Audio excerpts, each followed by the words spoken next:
Now in its 9th year, this is GabNet, the Great American Broadcast Network. Talk like you've never heard it before.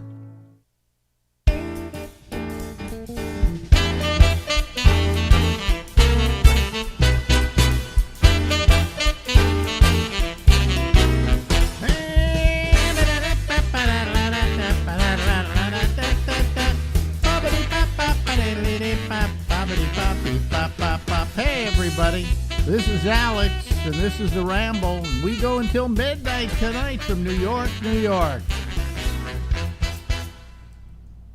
Larry Bubbles Brown has never been married, and I think you're lucky for that, to tell you the truth. I think it's the one good decision I made in my pathetic life. Yes. Yes. One pathetic life. I got one thing right. You got one thing right. Yeah, well, I've been married 4 times, and I'm going to keep doing it till I get it right. 4? I didn't know that. Wow. Yeah, 4 times. Yeah, it was quite a thing. I'm kind of happy for it, though. I wound up with a pretty good marriage this time. It's going to last, because where are we going to go? We're so close to death.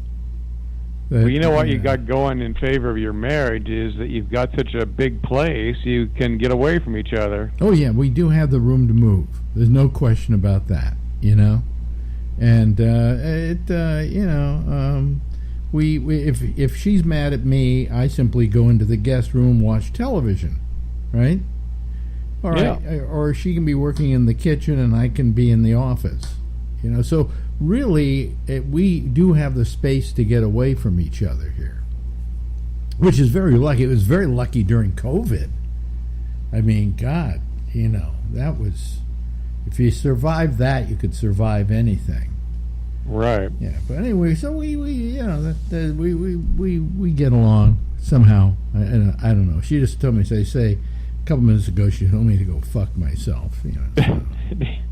Well, do you think it's normal for people to be together forever? No, I don't. Not at all. No. Together, yes. Monogamous, no. I was talking about this to Lori. Monogamous, no. Monogamy is unnatural for humans. I think monogamy is unnatural for humans. Not unnatural for coyotes. Coyotes mate for life. And doves. Doves? Mm-hmm. Really? That's the other species? There may be more, but I've heard of a couple, and that's it. I mean, but human beings are not on the list. Okay? No. And so I don't think we're meant to be necessarily monogamous. As I said to Lori again, and I've said on the air a number of times, I think it's the male's job to inseminate the herd. I mean, really, think about it.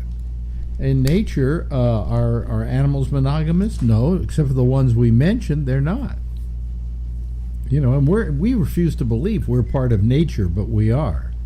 Now, I think you can live with each other for the rest of your life. That I believe. I believe there are Marjorie and I think we have a very good relationship. But now, because in the old days, I would have cheated on her. And she couldn't stand that. But I argue that being bothered by your husband cheating on you is an ego thing, because if all the other factors are good, I mean, you get along with each other and you have sex on a regular basis, and you're there supporting each other and so on and so forth in your needs emotionally, then so what if the guy is cheating? All the other things are there that the other woman isn't getting. Some people have open marriages. I don't know that I like that concept particularly. I mean, that means that it then forces you to go out and cheat. All right? I just think you should have an idea that when one or the other finds somebody where he wants to put his penis, that should be tolerated, just as a part of nature, and that's what guys do. Okay, women don't do it. See, women are more protective about themselves.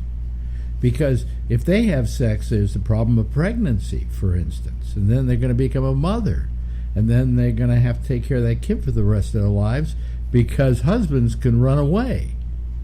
You know what I'm saying? So I think women are just being more protective of themselves by wanting to be monogamous. Yeah, that's why women are more selective. That's why men pretty much will bang anything that moves. Yeah, right.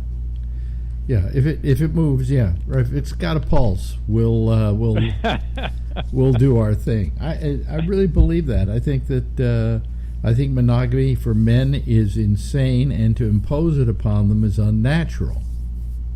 But to say that you're going to be loyal to somebody, I mean, loyalty is different. You know, where you put your penis doesn't amount to loyalty. That amounts to some kind of comfort for a moment, you know, or satisfaction. But it has nothing to do with caring and loving and all the other things that a relationship is about. Men are cursed with this stupid sex drive, so then you get in a relationship and you feel guilty for looking at other women, which is perfectly natural for you to do. Well, I felt, you know, maybe I'm wrong about this, and tell me if I am, Bubs, but you probably won't tell me I'm wrong on this, that the whole movement, the whole Me Too movement, was anti-male. You know, it was attempting to say that because males are acting out their natural predilection, that they therefore have to be considered horrible human beings and terrible human beings. You know, like in the case of Harvey Weinstein, they were right. Well, in the case of but the Harvey Weinsteins are very rare. You know, I mean, come on, not everybody out there goes out and, you know, rapes 50 women, 100 women, or uses his power to do that. That's a rare thing, not a normal thing. But it got to a point where anybody who did something wrong at one time in his life was all of a sudden losing his work, his job, his income, his living, right? Yeah. Maybe his marriage, a number of things, and over something he did 20 years ago. You know, when there was a different set of rules. I mean, I always had my set of rules, and my set of rules were always to never do anything to make somebody else feel uncomfortable. And so, therefore, I couldn't be a Harvey Weinstein, as an example, because he didn't care if he made somebody else feel uncomfortable. That type of person probably likes making them feel uncomfortable. But. Yeah, but nevertheless, I think back on my time in San Francisco. I was talking to Lori about it today, I don't know if back then, because I was a real horn dog back then. Wouldn't you describe me as a horn dog back then? Well, you had your share, yes, but we all were. Yeah, we were all horn dogs. Okay. But how many? And we had, and being on the radio or being on stage gives you a little extra advantage. Yeah, you're funny. Let me, let me blow you. Yeah. Yes. I mean, we had a certain privilege there, but the fact is that I'm thinking back. You know, and there's so many women I had sex with. I can't remember them all. But could one of them come forward and say something about me just because I had sex with them? You know, I never forced any woman to have sex with me. They did so willingly, you know, maybe sometimes out of pity, you know. But I mean, I don't. But I just wonder if there was some woman that could come forward and say something horrible about me. And I think there probably would be some nutcase out there. You know. Oh, sure. Yeah. So I mean, I'm lucky that I'm not on the air right now because there's nobody to say, "Oh, hey, and back then he took advantage of me," you know. It's so funny that, and then Bill Cosby. It's always like the guys that have these. Wonderful reputation. Yeah. Oh, he had a wonderful they reputation. Turn out to be the worst. Well, everybody kind of knew that about Bill Cosby over the years. It wasn't like it was a big secret, you know. They knew that he used pills and things like that to get women comatose enough to have sex with him, which I don't understand, because this is a guy who was a good-looking guy. He was a funny guy. He was an accomplished guy. He was a wealthy guy. He had all the things you could tick off as being reasons why women would want to have sex with him. And why he felt he had to drug them in order to have sex with them is beyond me, unless he liked them comatose when he had sex with them. Because he could have had sex with any of them without giving them a pill. You know what I'm saying? So I don't. It'd be an interesting psychological study. There must have been something about making women comatose that was enjoyable for him. I believe that he did what he did. I'm not going to argue with the women who say he did. Well, I'm going to argue with. I'll say maybe it was a percentage where we're telling true stories and the rest were lying. Okay. I think, people come out of the woodwork trying to get money or publicity. But if one was absolutely believable, that's all you need to say this guy is terrible, because you just don't treat a woman that way. Yeah. So, but think about your past. I mean, there are women that you know that could come back to haunt you on something like that. I don't think so, and I've got all the canceled checks to prove it.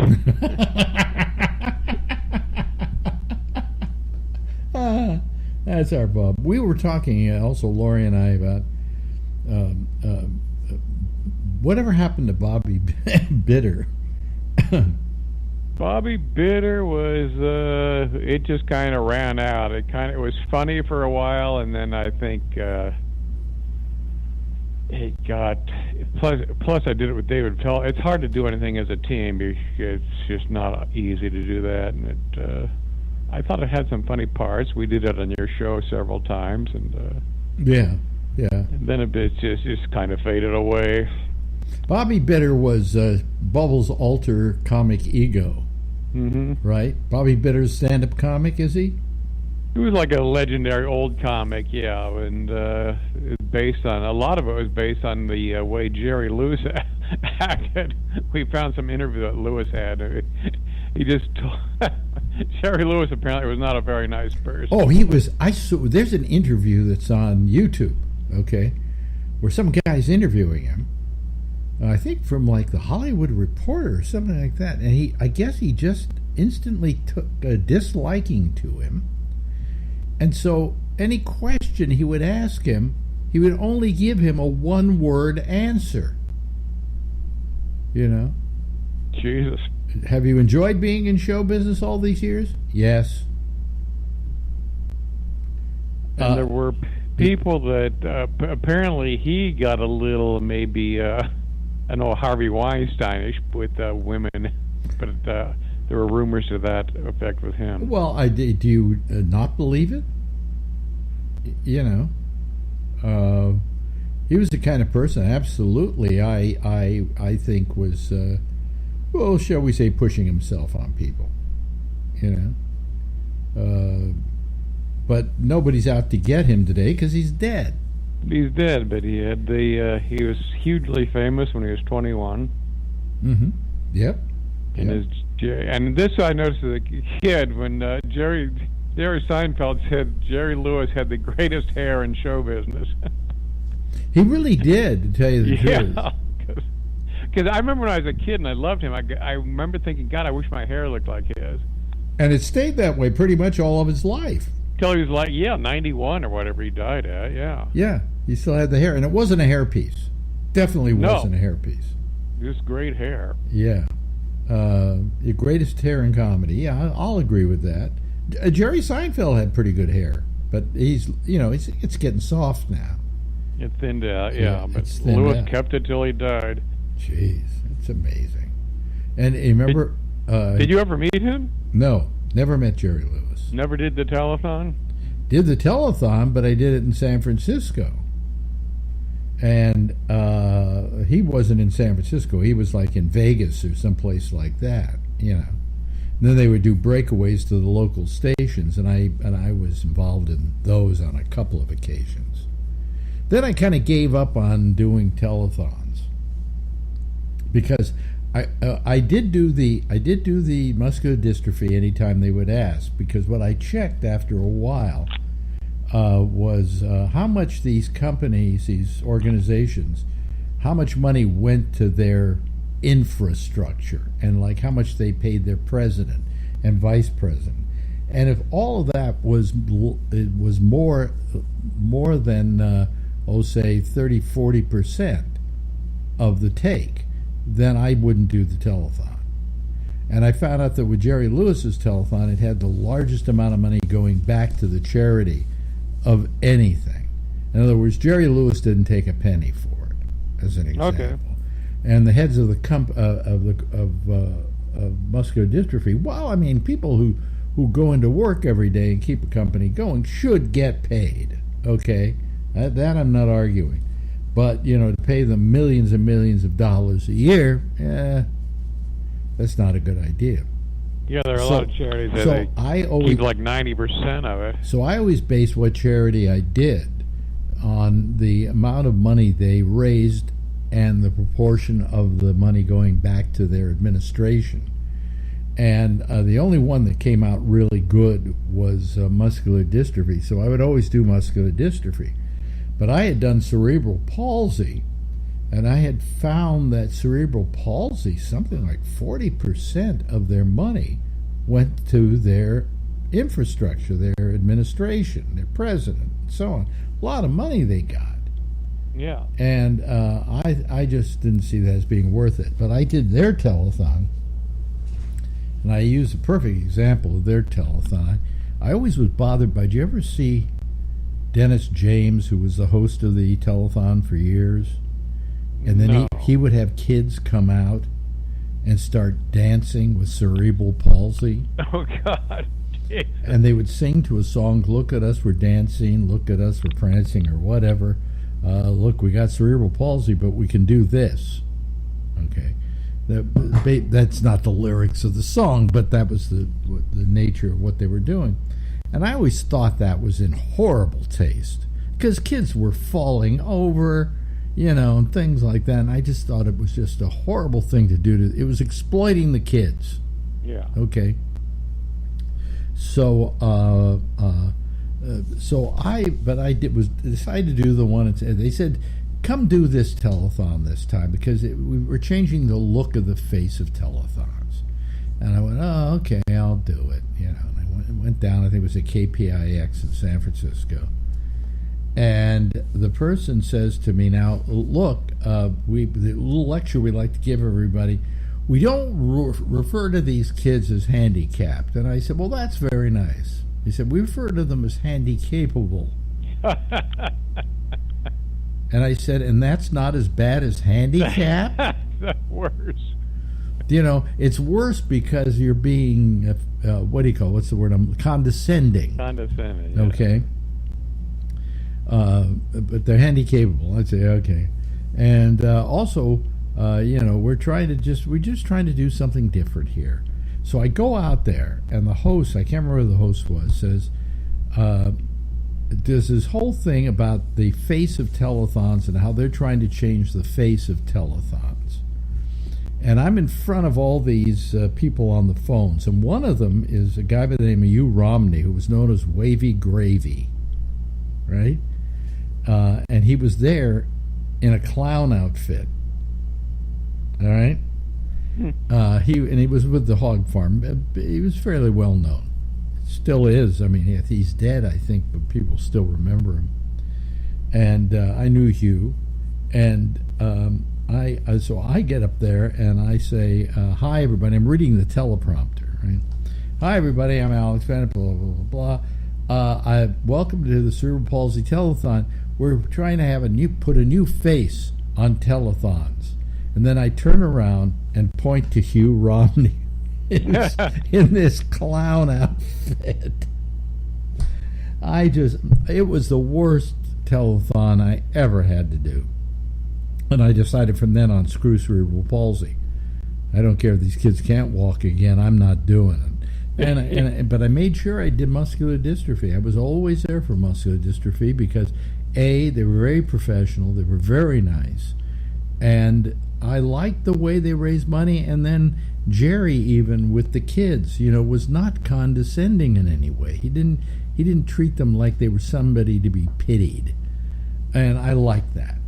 So and he stayed up for 24 hours or something. Well, my other classic story about the telethon is that in New York I did this. I was doing a radio show in New York, and one night I talked about Jerry Lewis, and I said, I really think as a performer he has something to be desired, because by that time he wasn't even funny at all, But he has a lot to be desired. But I got to say, you got to give it to him on the muscular dystrophy thing. I said he's raised a lot of money, and he does it in a very dignified way. Well, it seems the radio station had a problem. Somebody had reported to the FCC that somebody on one of the other shows had said something nasty about them, and that they weren't given the opportunity to reply because there was an equal time provision in those days. And so anytime anybody was put down from that time on by any of the hosts, they wrote that person a letter. And so they wrote a letter to Jerry Lewis saying, "Dear Mr. Lewis, Mr. Bennett said your talent had a lot to be desired. If you'd like to reply to this, please get in touch." See, then they were off the hook with the FCC if Lewis were ever to complain. Well, we let that drop, and time goes on. Finally, it's time for the telethon, right? And I never watched the whole telethon, but I like to watch the last 10 minutes when Jerry would get down there and he'd sob a little bit and say, "Oh, we just made all the money we had to make," and he looked like he was really tired and worn out. And then at that point, he would finish the show off by singing, "You'll Never Walk Alone." You'll never walk alone.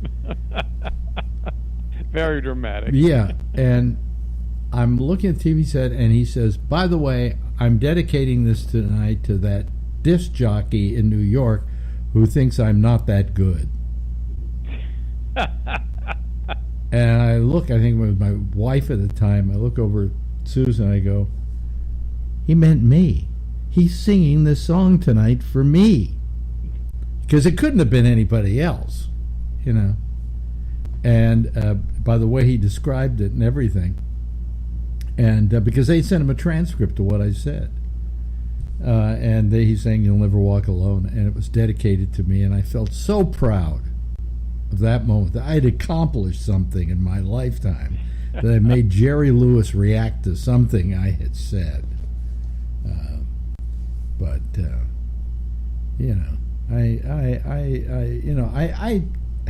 Did you ever like Jerry Lewis? You ever think I loved him as a kid? Yeah, I loved him as a kid, but the minute I grew up, I didn't like him anymore. I liked him through my 20s, I think, and then. He was funny for the times. By today's standard, he wasn't that funny. I mean, you just watch Jerry Lewis back on the old Colgate Comedy Hours, and yeah, they're very funny together, but he's a little over the top, Yeah, he had a couple of movies that were Nutty Professor was funny. Oh, great picture. But that's it.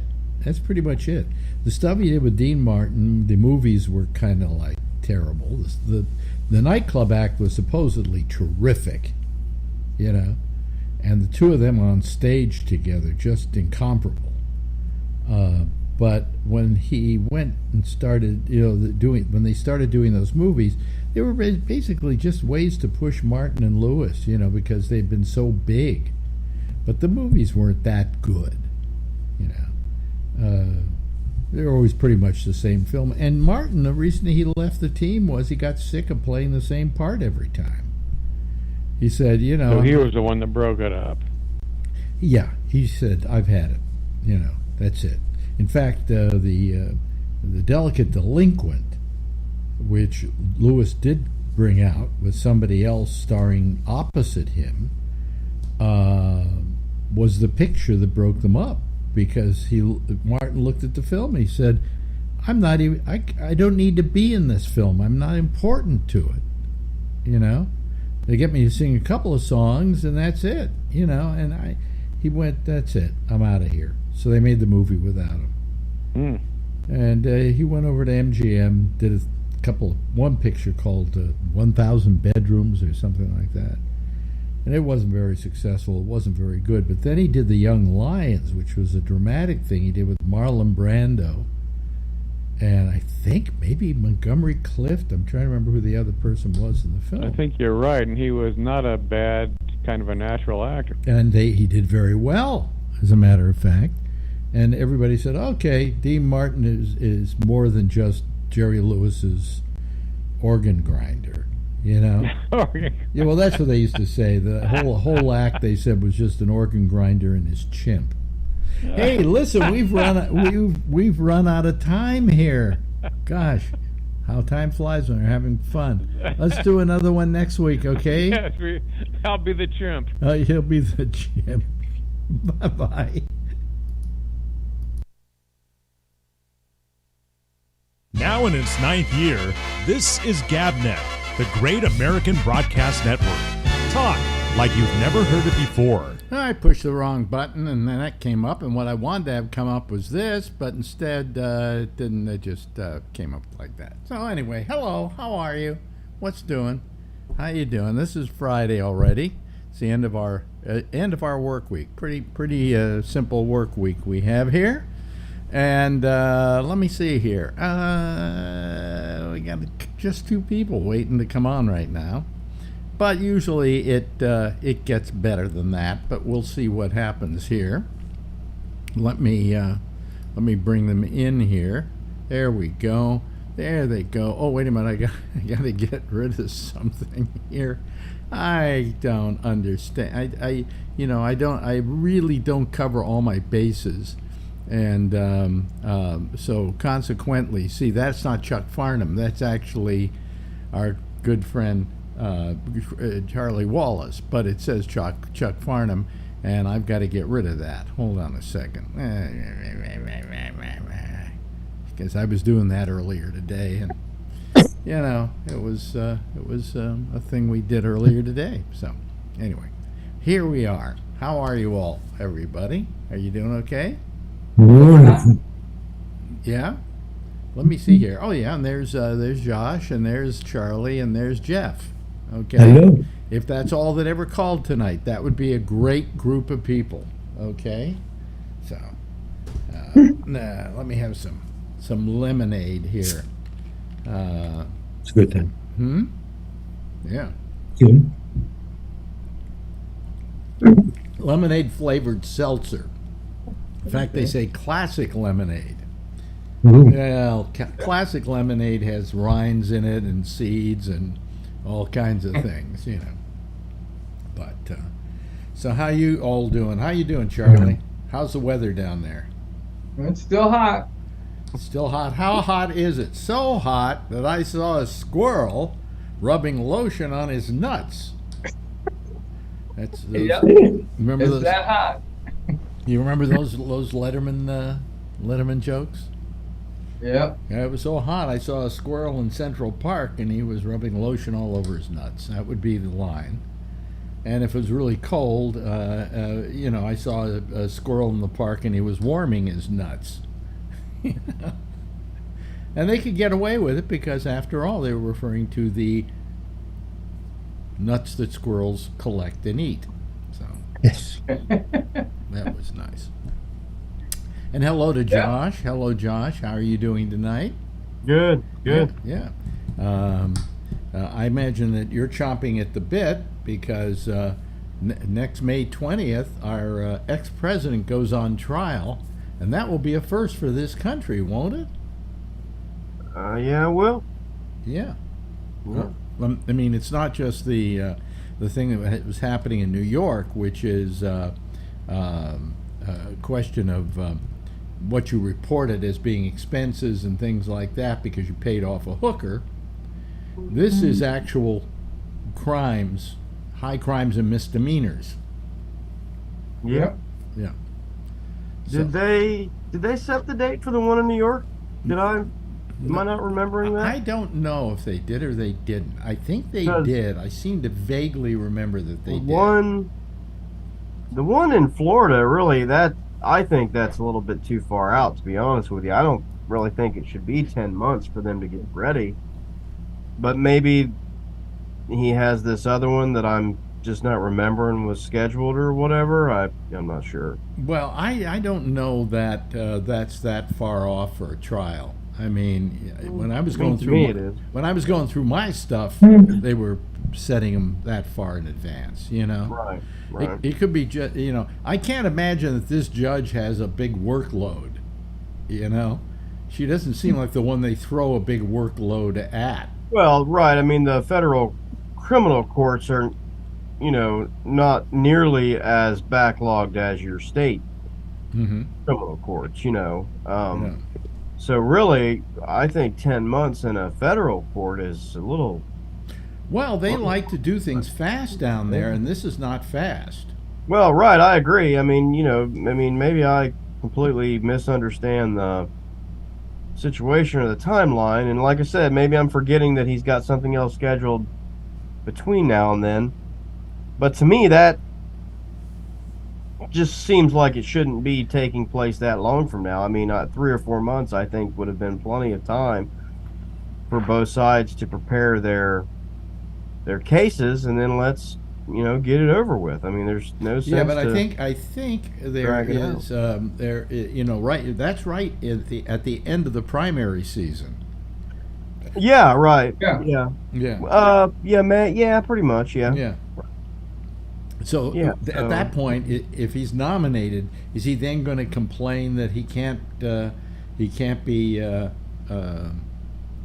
in court if he's running for office? I mean, I'm sure that he will. Right. You know, I just generally in my life personally, maybe I'm not as good as this stuff as he is, but typically when I have had something at my work that I really needed to be there for, I tried not to commit any federal crimes, you know, between that time. So, I mean, but, you know, maybe he's got a beef. Yeah. But he's, you know, I mean, he's just, I think he's in a lot of trouble. I think that we're going to see another indictment next week or the week after that. Yeah, I don't know if that'll be when it is, but I'm sure there's more coming. I mean, there's certainly... I can't see any scenario where both of these other two major cases come out and say, "No, we decided not to do anything there." I mean, I'm sure at least one of them's going to move forward, but I'm not sure. I mean, you know, the January 6th one could still under investigation, and you know, that could be a big one, you know. And I mean, like I heard Phil last night acting like because Giuliani didn't get some letter that, you know, he's good to go now or whatever. It just means they haven't mailed him one yet. Well, they're only required to mail a letter to somebody when they're planning on prosecuting them and indicting them and prosecuting them. And that's why Trump got his. They probably didn't do it for Giuliani yet because they haven't settled what they're going to do with Giuliani. All right, that's what I'm saying. Is it just doesn't? I mean, they don't have to be done, you know, unless they were going to charge it under a conspiracy rap with all of them at the same time. Anyway, the Giuliani case could be severed, totally separate from, you know, any Trump issue. So the fact that he wouldn't get one at the same time it doesn't mean he didn't commit some other crime he'd be charged with separately. You know, the only reason they would inform all those people at the same time is if it was under the same case. You know, the exact same case, you know, I assume. So, you know. So it's you know, I mean, I think he's going to be up to his ass in litigation by the time he runs for president. Oh, yeah. I mean, he's going to be tied up with that nonstop, really, for the next 2 years, because each of these trials takes weeks to whatever, and you know, there's all time. What happens if he's then president of let's say he's president of the United States? I don't think there's a possibility of that, but I said that the last time, okay? But let's say he's president of the United States. They can still go ahead with the trial, can't they? Sure. Yeah, if they can't. And then if they find him guilty, can they send him to jail immediately? Sure, they can if they want. So we would then have a president who was, well, the Oval Office would be an oval cell? Sure. Yeah. I mean, there's nothing constitutionally to prohibit it. And arrest him, take him out of what, office, and the vice president would take over. You know, he doesn't even have to do that. I mean, you'd like to think that the cabinet would take that step and declare that. I mean, they probably wouldn't. Somebody asked the question: Yeah. if he becomes president, again, another big if. Mm-hmm. Because even the polls say that it doesn't look very good that if he went up against Biden, he would win. Okay, mm-hmm. But the big if, he wins. And then he gets convicted. Mm-hmm. Can he pardon himself? I don't think he can, no. Oh, okay, because everybody keeps asking that question. I mean, there's no specific statute or constitutional provision that says that he can't. Okay, but there's also not one that says that he can. Mm-hmm. Which means it's going to come down to interpretation, and someone's finally going to have to make a decision on that, because the idea of this was practically unfathomable, which is why I believe that he can't. I mean, I believe it's a completely ridiculous notion. I personally have never believed in this garbage that you can't prosecute a sitting president. That, you got to wait till. I mean, listen, I spent many days and hours, weeks, months of my life in the notes and the journals of the Constitutional Convention, mm-hmm. and the letters of the delegates and more, and I think I know these people decently. Mm-hmm. And I personally, I think that's something that we made up. And if that's what we want as society, fine, but I don't think they would have liked it. And I think the idea of the president pardoning himself, any president would have had people like Adams and them just, I mean, he fucking go ballistic. They'd give the country back to the king. Yeah. Right. Yeah. Yes. I mean, that's the kind of stuff that I think that's how that would look. Right. Correct. Yes, Alan. We investigated Nixon while he was president. Well, they investigated. I mean, they do that.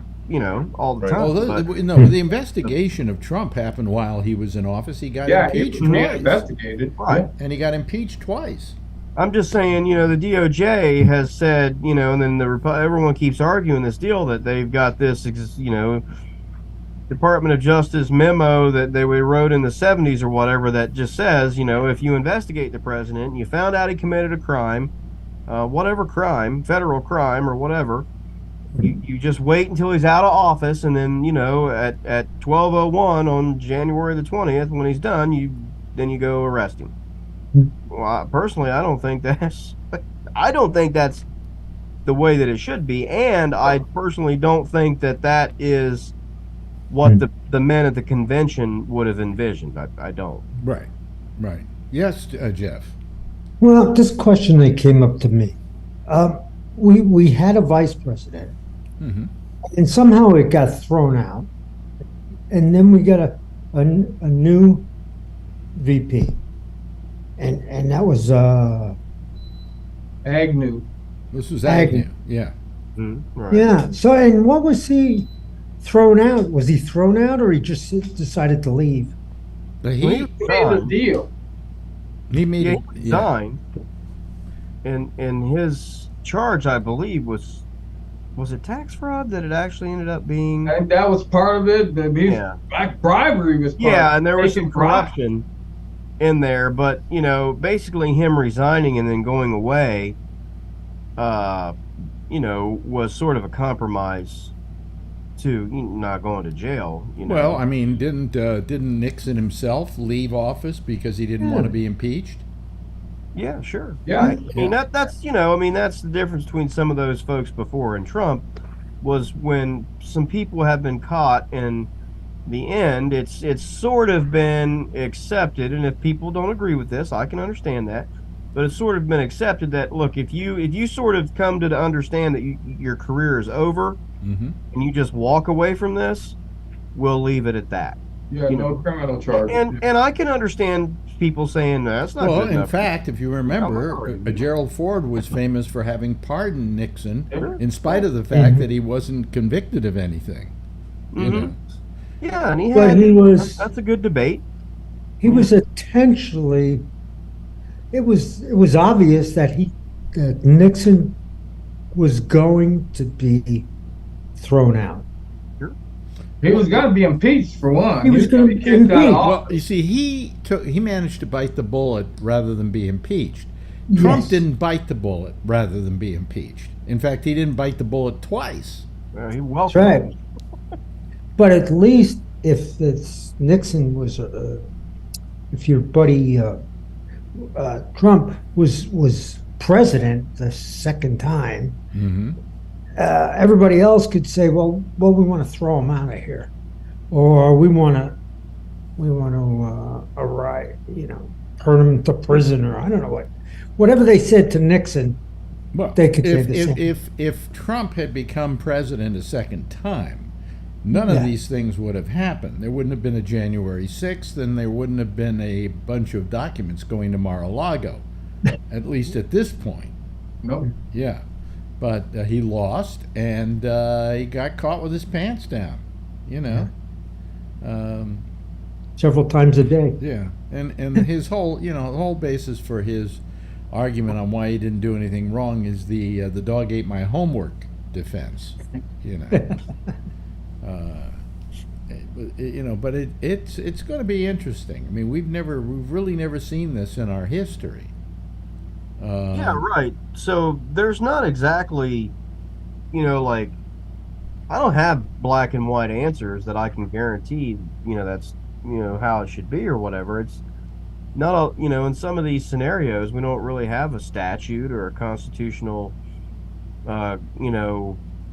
article or anything that lays this out for us. And part of the reason for that is, again, because some of this stuff just couldn't be fathomed by our framers. If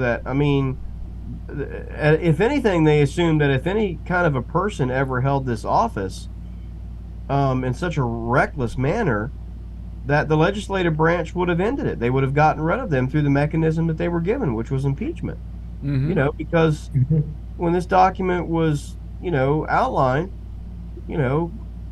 most people, the men in power, even if you didn't like them, or some of the things they did still have some integrity and some devotion to public good. Well, this is the first. This is the first president we've had that really didn't respect the position. He didn't respect the office that he held.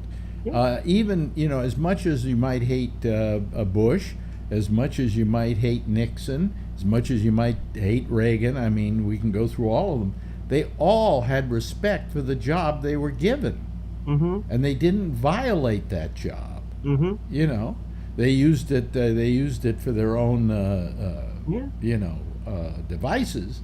But, one of the seriously though, if you sit down and you read the notes of the convention, or if you just went and read, these scholarly articles about the convention and all that, I think one of the things that you mean the Constitutional Convention. Yes. Well, one of the things that you would find is that one of the main elements that the framers hated the most about people in public service was what they called self-aggrandizers. People who were in public service for them and not for the public. And again, the argument that back then the public didn't have, didn't include slaves and all that, I get all that. But I think that's separate from their mindset. That was the world that they lived in, and what they hated almost more than anything was people who held public service office to enrich themselves. Now that doesn't mean some of them didn't, but I'm telling you that as a group, that was one of the things that rubbed them the wrong way more than almost anything. Do you think the framers of our Constitution would look at what's happening today and went, "That isn't what we meant"? Sure. That's what I'm saying. Is someone like Trump, I'm quite certain that almost unanimously they would be saying, shame on the legislative branch. How could you not have gotten rid of this person and wipe the slate clean. The voters made a mistake. They're allowed to.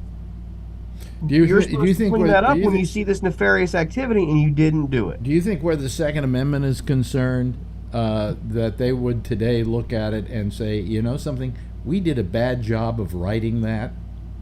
Well, yeah. Well, I'm sure that they definitely would not understand how we let something.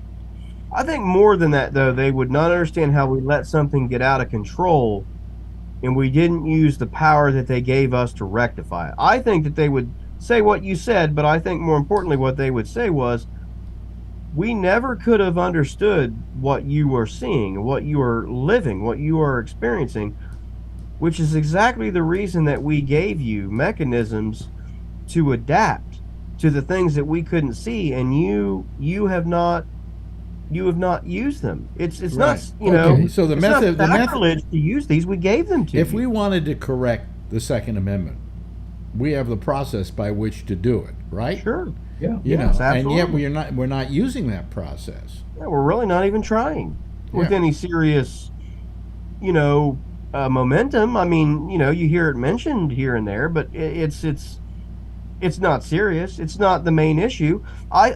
We spend more time right now in this country arguing over whether or not you can have a drag show at your local municipality's county fair than we do about whether or not. You know what the framers of our Constitution would have said? What the hell is a drag show? Yeah. Oh, you mean like when Ben Franklin dresses up in drag? You mean that? Yeah. While they're all wearing wigs? Yeah. Yes. I mean, you know, but it seems to me like there are more people on cable news networks and op-eds and things arguing about that issue than there is serious momentum to say, hey, listen, let's settle this Second Amendment issue. Let's finally decide as a public. You know, we don't have to repeal it or anything, but let's clean up the language. Let's make it say what we think as a people, as a society, works for our time and our place. Well, that's the problem is, though, that everybody, and you're maybe going to disagree with me when I say this, look at the Constitution as some kind of God-given gift, and don't realize that its biggest fallacy is it was written in 1776 or well, I would agree that's how 1778. people look at it now. Yeah, I would agree with you. And that a lot of the things that did were written for landowners, were written for people who were not white. It didn't apply to a lot of people. It just applied to this kind of person that wrote it.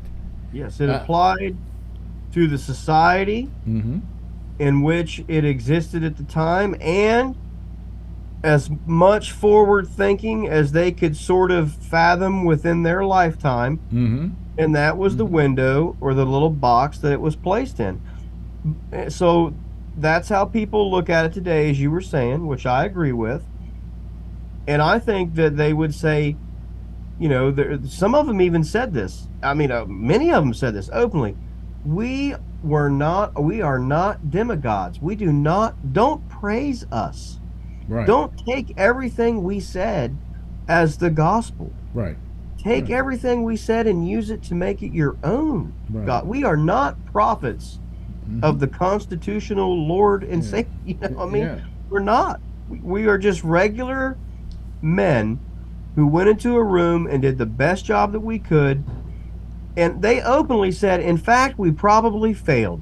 We probably didn't Jefferson say that the Constitution was something that should be rewritten every 50 years? Well, he believes, you know, he had some radical ideas on stuff like that. Yeah. You know, which I don't agree with, and many other people didn't either. But I mean, there were so many of them that said, it will be great if this lasts for 100 years, because the people will probably take it and trash it, because we're not that smart. We're not that good. We did the best. Well, also, it was of the time, you know, sure. and it could have been rewritten, but I don't trust this Congress or anybody else to rewrite it, you know. Yeah, that's the problem. If you have it written every 50 years, who's going to write it? Exactly, and if you haven't got a bunch of people who learn how to get along with each other and agree with each other on certain issues, you're never going to have a constitution that if let's say we threw out the Constitution tomorrow and said we're going to write a whole new one, we'd be lucky if it was written in the next 100 years. They'd be arguing all the things so much. And if we did, and we had some provisions in there about transgender stuff and drag shows and the other problem is that the other problem would be that everybody would want their needs taken care of. Yeah. Rather than doing things which are all encompassing for everybody. Yeah. So it's not that much different, because if we got together and we did that and we took care of it and we wrote it and it got ratified and everything's great, hunky dory. But 150 years from now, we may very well probably would have a whole group of people sitting around a panel like this saying, them clowns that wrote that stuff 150 years ago, look at some of the stuff they said about transgender people. Look at some of the stuff they said about this and that. You know what I mean? That they were backwards thinking, half retarded idiots. I don't know how they ever got anything done. And they didn't take Mars into consideration. Yeah. I mean, so that's some of the stuff that we do now with, our own thinking on our own framers. But I think if you just take any time, I mean, if a person could just one day in their life set aside 2 or 3 hours and just do some reading or watch some good YouTube video. Oh, wait a minute. You're asking the American public to read? Yeah. Well, because I think part of the problem is, that I watched this thing earlier, and it was from several years ago in a 60 Minutes interview with the historian David McCulloch, because we're coming up on the 1-year anniversary of, when he died. And he narrated the Ken Burns documentary on the Civil War and several others, but he wrote, so many books. And, in this interview, he was just saying that it saddened him, as old as he was, that there are entire generations of Americans now that he felt were historically illiterate. And he's not blaming them. He didn't say these kids are stupid, they're worthless, they're lazy. He said they're incredibly energetic and, attractive and ready to go, and they have all these smarts and they can do all these great things, but they're historically illiterate. Yeah. He said, I can't believe that I can go to a college, and he says it happens every time, and I can give a talk and someone comes up to me at the end and says, before today, I never knew that all the 13 original colonies were all on the East Coast. And he just says, what do I say to that? Yeah. They're just historically illiterate. So, well, I don't think that in general the American public has a desire to know what went on before they were born. And I always found that curious to me, because I loved knowing what went on before I was born. It was fascinating to me. Movies, culture, everything, Yes, Charlie. Yeah, I think if you had a map of the United States with no writing on it, and you ask people to identify the states, I don't think 50% of the people could get half of the states right. I mean, that's probably not a bad. Well, would you be able to do it without getting mixed up somewhere in the South? Oh yeah, I could name all 50 states. I can name them, but if I had to point to it and say which one is that? Oh yeah, that. Oh, I know what Tennessee looks like. Yeah. I know what Florida looks like. I know what most of them look like. I used to be able to tell you every state capital. Really? Yeah, but I can't do it now, but I used to be. I could too for like the longest time, and then every once in a while, now sometimes I'm like, what? But that one, I admit, I slip on that one. I somehow forget those. But Charlie said 50% though. We just. Yeah. Who said 50%? I said half the people couldn't even get 50% right. Yeah. Oh, well, so I could get most of we can all get more 50%. Yeah. But I think that we have, and I'm not just talking about the 18-year-olds now. I mean, he said, and I agree, several generations of people who are historically illiterate. Like I said, he didn't say they were stupid. He just said what they were taught was we failed them. Because they don't teach civics in school anymore. We used to have all kinds of classes and stuff on how the city government ran, how the state government ran, how the federal government ran. Do you know? They don't do that anymore. You know what they don't teach in school? I've been told they don't teach kids how to write cursive any longer. No, they don't. And thank God for that, because I tried writing my name in cursive the other day and I couldn't do it. Because so seldom do I have to write my name down. But in my hand. Part of the reason for some of that he pointed out, and again I happen to agree with, is, and I know we talked about this before, was that so many of the people who teach your kids in public school now, and again, this is not their fault. This is us failing as a system. And he just said, I don't think anyone should ever go to college and get a degree in education or secondary education or pre-K education or whatever. They should go to college and get a degree in a subject, and then they should love that subject, and then they should teach your child that subject with the passion and the experience and the life that what I can never understand is as a person who only has a minimal amount of college, actually junior college, I could never see why people. There were two problems here. Number one, why at 18 years of age we ask kids what they want to study to be. I mean, give them a couple of years off to see what they want to do with their lives, because I then find these people that go to college and they get a degree in archaeology and then they never use it. Yeah. Okay? So what I don't use astrophysics. What? I don't use astrophysics. Well, but no, you do. But was it was a line of study that fascinated you, right? Yes. Yeah. But I ended up working with computers. Yeah, but I'm saying to people like, oh, you're an you graduated in archaeology. Where are you currently archaeologing?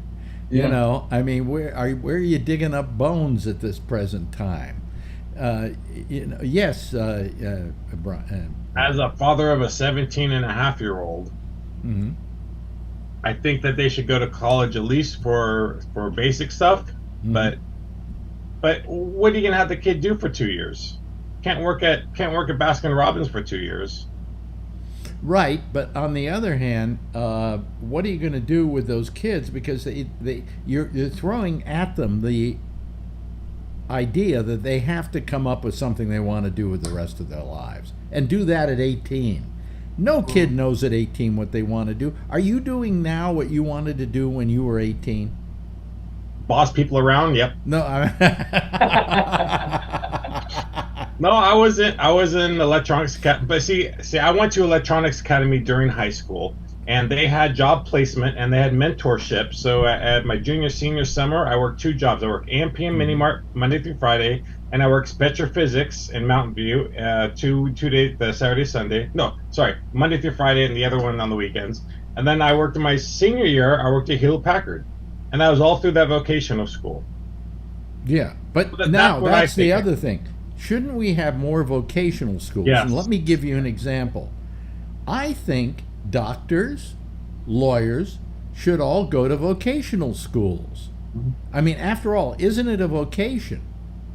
And why do they have to go through the full college before they can even start becoming doctors? You know? Why can't they suddenly go to a vocational school for being a doctor and that's it?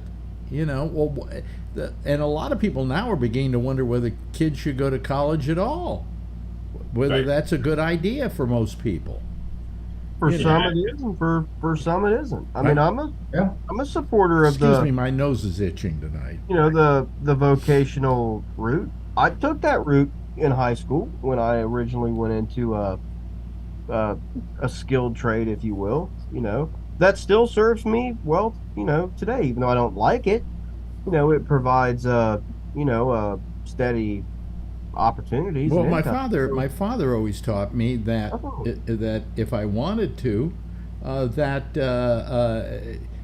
fact that anything I needed to know is in a book somewhere. you know, and all I had to do was know what book to find it in. Now it's on Google. Yeah, now it's on Google. Yeah, yeah. So I mean, let's get back to cursive. The fact that they're not teaching cursive anymore. But there's one other issue also, is that my kids, they have electives. You know electives, right? So there are these other classes that they can try to sign up for, and if they don't get their first one, there's a second or third option, right? So now you have a kid who's interested in one of those electives, and if they don't get in that class, now they're being pushed to do something else. Like Stephanie had to do drama, I think, her freshman year, and she didn't like drama. She didn't want to do drama. There was something else that she wanted to do, one of the art classes. So now you have a kid that's young and actually wants to do something, and then you're pushing them into something else just because they don't have enough room for them in the class. Yeah. Well, all I'm saying is that I think that we have to rethink the whole college thing. We have to rethink why we send kids to college. I mean, if a person wants to be a doctor, maybe they don't know till they're 22, 23 that they want to be a doctor. I mean, some kids do know. I knew what I wanted to be when I was like 15, 14. I wanted Midnight Poop? No, I wanted. I think we all wanted to do that. I wanted to be the king of pornography. Yes. Yeah. No, I knew that I wanted to be in show business. I didn't know what kind of show business exactly. My father was a musician. He tried to teach me some instruments. I never learned any. And then at 14, I did a local radio high school radio show, and I knew then and there what I wanted to do for the rest of my life. So I knew really early, but I was lucky. Yeah. Yeah.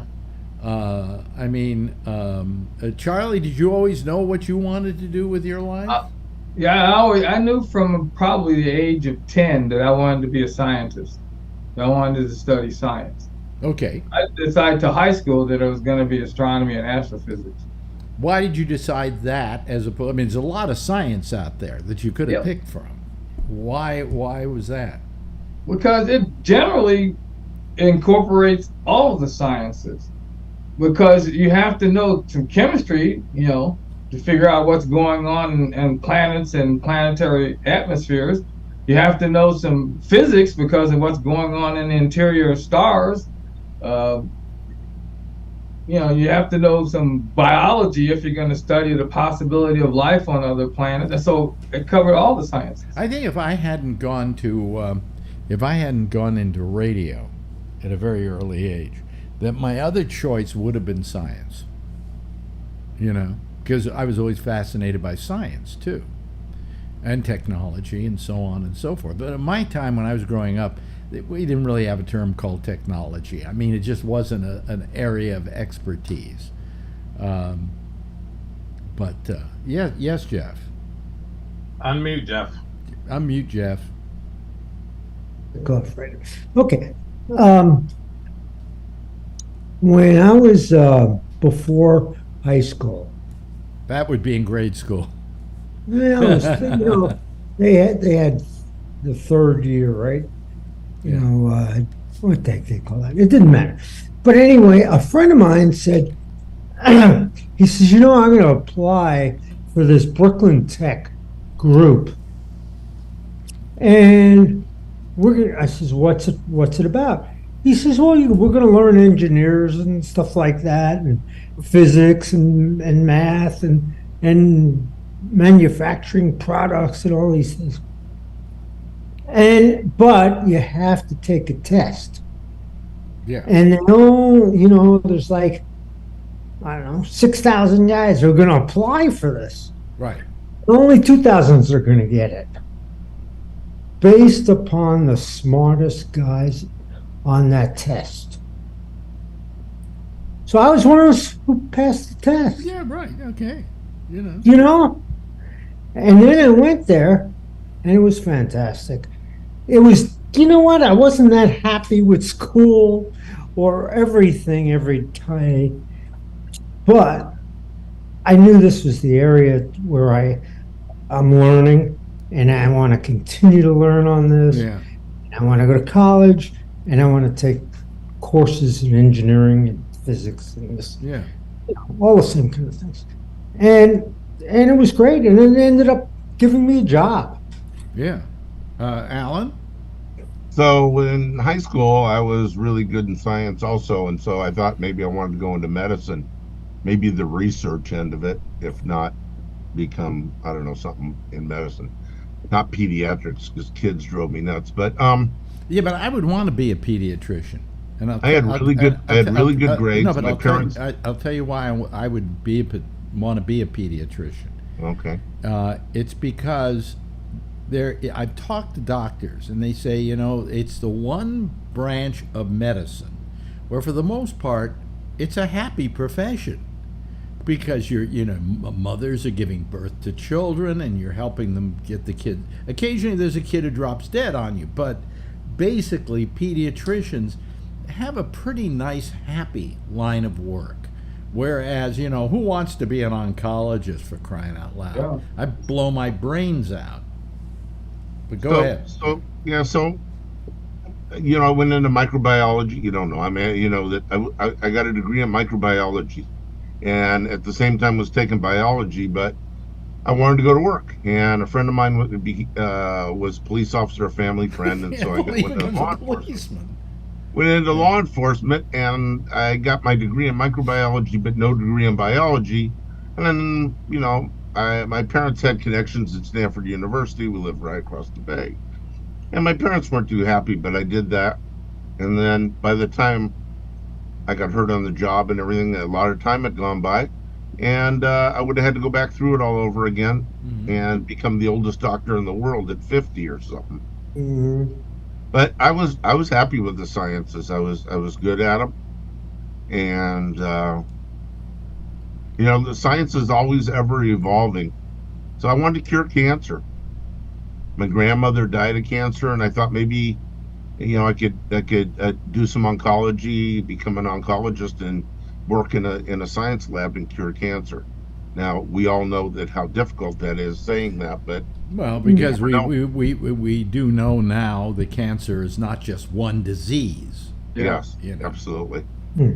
So But we are saving lives because we're now treating them as individual diseases, So, anyway, going back to our original thinking here, the fact is that the original framers of our Constitution built a Constitution to their needs.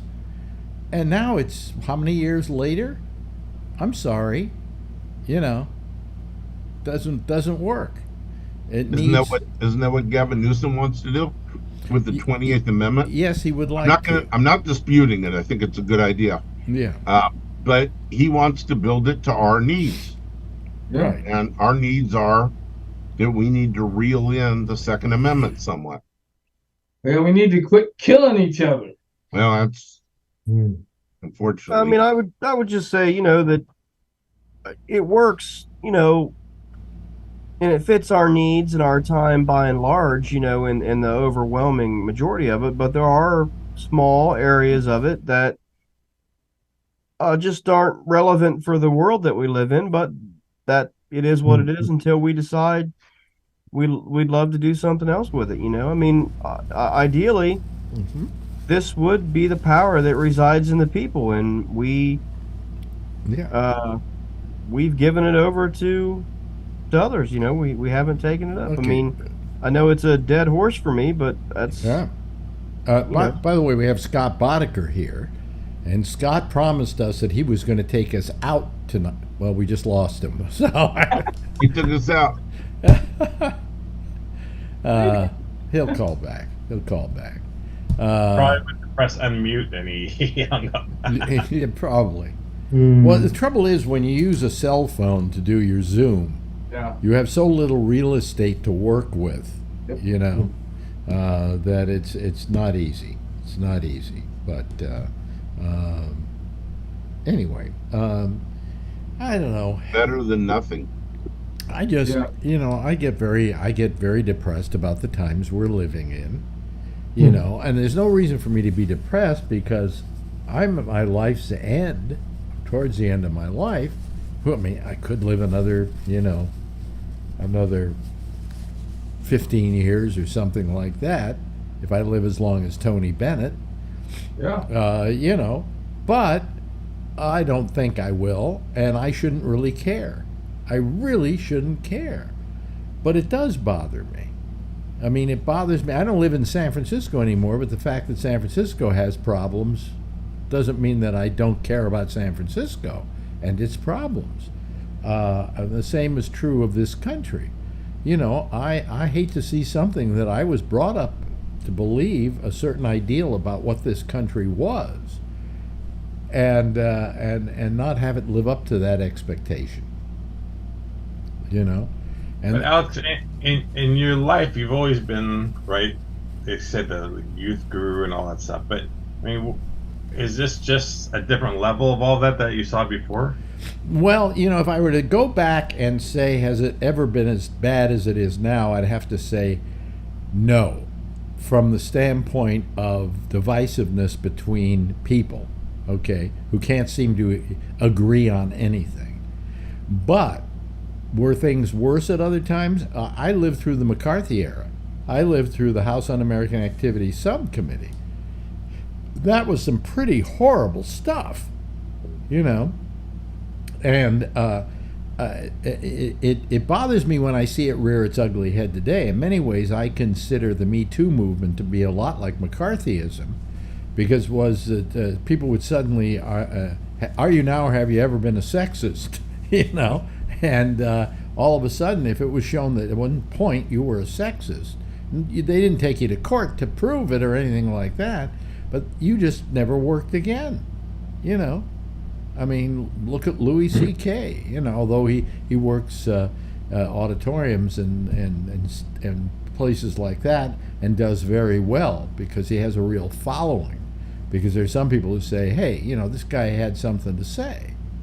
And he admitted to his mistake, and let's get on with it. But TV networks won't hire him. Late night talk shows won't put him on the air.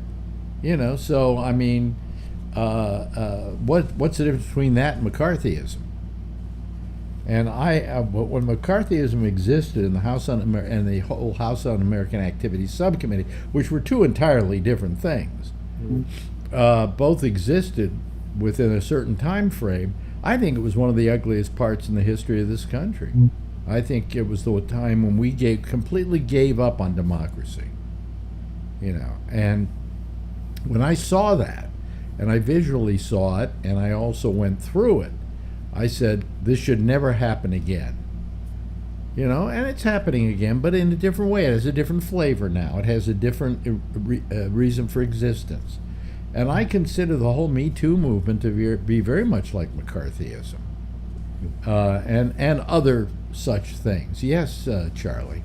Yeah, the way you feel about that is the same way I feel about Roe v. Wade. Because I grew up in the 60s and 70s when Roe v. Wade hadn't happened yet, and we all knew people that had been butchered or whatever in some back alley abortion. I got a girl pregnant. And we were looking for ways to get an abortion, and the only thing you could get was some guy with a coat hanger in an alley somewhere. So we kept saying never again. When once it got Roe v. Wade got through the Supreme Court, but look what happened now. 50 years later, take it away. We were. Well, I mean, they what's happening to women? They have some women down in Texas now, as you know, who are suing the state of Texas for not letting them have abortions. And these women have been testifying as to what happened to them because they couldn't get an abortion. Women who went septic, all kinds of things, and they're breaking down crying on the stand. I mean, it's some really emotional testimony. Yeah. And that didn't count the women that have actually physically died since that rule that law went into place. But nobody even cares about that. No. I think we should care. I think it's just, call me cruel and unusual, but I think a human life that is here and now should be protected over one that has yet to exist. Okay, and I just think that anybody that needs an abortion, especially for health reasons, should get one. But I mean, it's like do we have to keep going backwards? I mean, is that the name of the game now? You go backwards? And then do we go forward? The question is, can we ever go forward again, Josh? You know? Well, we can, and I think we will when the people decide that the people will decide that they will no longer allow 9 people who were 2 steps removed from their own choosing to make decisions for them anymore. I mean, we abdicate our power to Congress, and then Congress abdicates that power to the court, because they can hand it off to people who don't have to be elected, and then they can create a firestorm around it to ensure that they get reelected. It's a bit of a scam, to be honest with you. Well, my feeling is that what you've got to do is a proactive thing, and where abortion is concerned, I don't think that all these clinics should shut down. I think they should keep working, and if they get arrested for it, clog up the courts so that nothing really is, in other words, as long as people say, okay, well, you say we have to close them down, we'll close them down, it's never going to turn around. Well, that is a bit of a civil rights type of playbook. So, I mean, that's a... I mean, if I were a doctor, I'd say, okay, I've made a lot of money already in my lifetime. I've already got my yacht and everything. I'm going to do abortions. Because and then I'm going to let them arrest me, and then I'm going to take them to court and fight this thing. That's a bit of a playbook from that. So, I mean, that could work, but nobody's doing it. They're all buckling down and going, well, we can't do abortions. And that's why, I argued before that abortion apparently is just not as important to people as people would have you believe, as the media or others would have you believe. I mean, the media had you believing that if Roe v. Wade were overturned, that the people would just never accept that. It would just be pure insanity, and none of that happened. But that's not what we were told. But almost nothing happened. I mean, there were some pretty big rallies right after, and then they threw their cold water on that, and it sort of went away. Now, there have been some election consequences since then. I mean, absolutely, Kansas and all. So maybe it's coming. So that's what I'm saying. Are the people waking up? If that's the case, good. That's what they should do. That's how they should be reacting. I didn't see the fever pitch for it, like instantly, like I heard we were going to. So maybe it's a slow boil here, I mean, I hope so, right? Because we should be making these decisions for ourselves. We as society should not have went to 9 people in Washington, D.C. and said, please settle this dispute for us. Yeah. That should have been encoded in law. Correct. I agree. But both sides had the opportunity to do so for 50 years or more, and neither one of them did it. Yeah, but it seems ridiculous to me that the Supreme Court, one Supreme Court a few years ago, 50 years ago, created Roe versus Wade, or voted on Roe v. Wade, and made abortion legal in this country. And then all of a sudden, 50 years later, the Supreme Court can take it away. I don't know if that's exactly right. I mean, once you just make a decision on an issue, you move on to other issues. You never go back to that one to then, in retrospect, say, oh, well, we were wrong, let's turn it around the other way. Well, I mean, that's a reasonable and fair point. I don't think it can ever, too much work that way, because, there have been decisions that were overturned in that same manner that I think we all would agree were positive outcomes, the Supreme Court once said in the Dred Scott decision that a black person wasn't a human being and had no rights. And later courts, had to say, not so much. The same with, Brown v. Board of Education and Plessy v. Ferguson and separate but equal and so on and so forth. So, the court can right wrongs. I think that we, politically in our minds, don't see that that's what they did this time. However, there is a large contingent of Americans who do see it that way.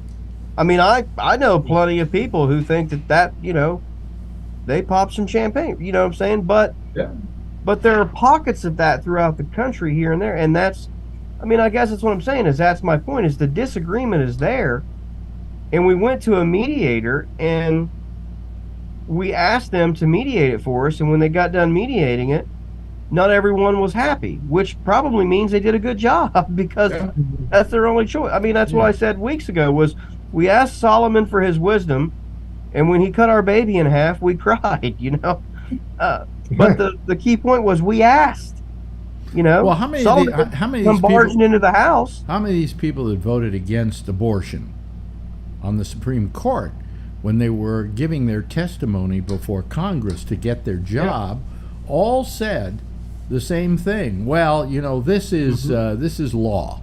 We're not going to change established law. Yeah. And then they changed established law. How do you take a law that has existed for 50 years that women in this country have depended on for their health, for their well-being, and also, let's say, for the well-being of their children, because maybe they didn't want to have another child and they already had two, and they felt they couldn't afford another one, okay? And only wanted to have the amount of kids that they could afford. But they live with this for 50 years, and all of a sudden it's yanked out from under them. This isn't something that was, that existed and then they decided it was illegal. This is something that was decided illegal by the Supreme Court, and they shouldn't have been allowed to take it away. They shouldn't have, but we let them. Well, what happens if the court decides that, hey, those anti-slavery laws are now those are illegal. Now you can go back to slavery. I mean, the good news is we have those codified in amendments which are rock solid. So, but he's right to the point that we cannot give them that opportunity.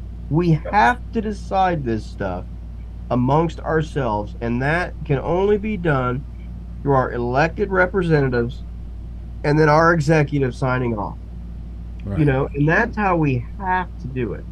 And if the abortion issue really is in the hearts and minds of Americans that important of an issue, then we should be finding that out coming up, next year.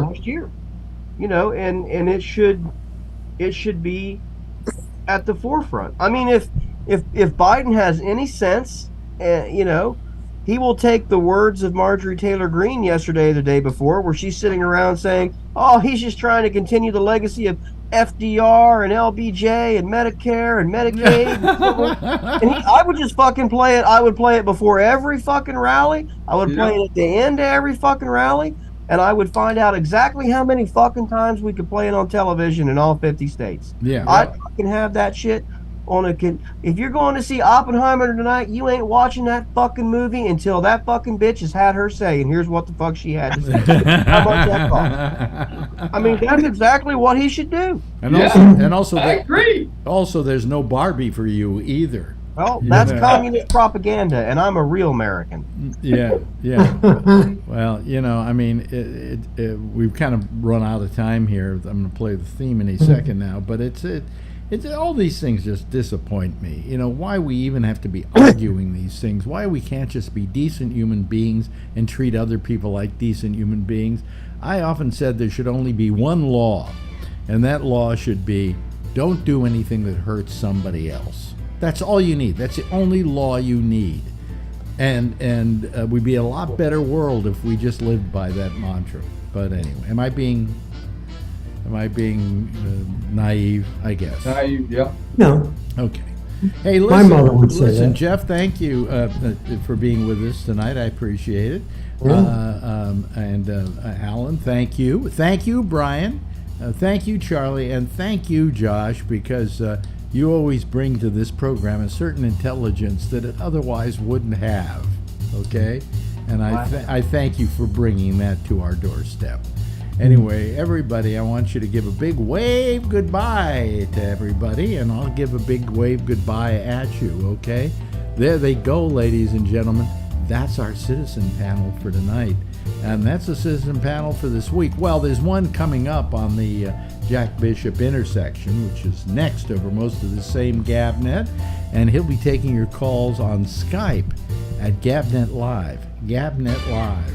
Now, I want each and every one of you to have a very nice weekend, and keep yourself cool, and don't leave any pets or kids in the car. And I just want to see you all be better, and not lose any of you. I need every member of this audience I can get. So let's live through this heat, and we'll come out the other side of it, and it'll be winter, and then we'll be snowed up to our ass. Okay, anyway, we'll see you again on Monday with the pop-up show. That'll be on, on Facebook Live, and then we'll see you right back here again next Wednesday. Same time, same station in life. In the meantime, as always, if you see her, tell her I love her. Have a nice weekend, everybody. Bye.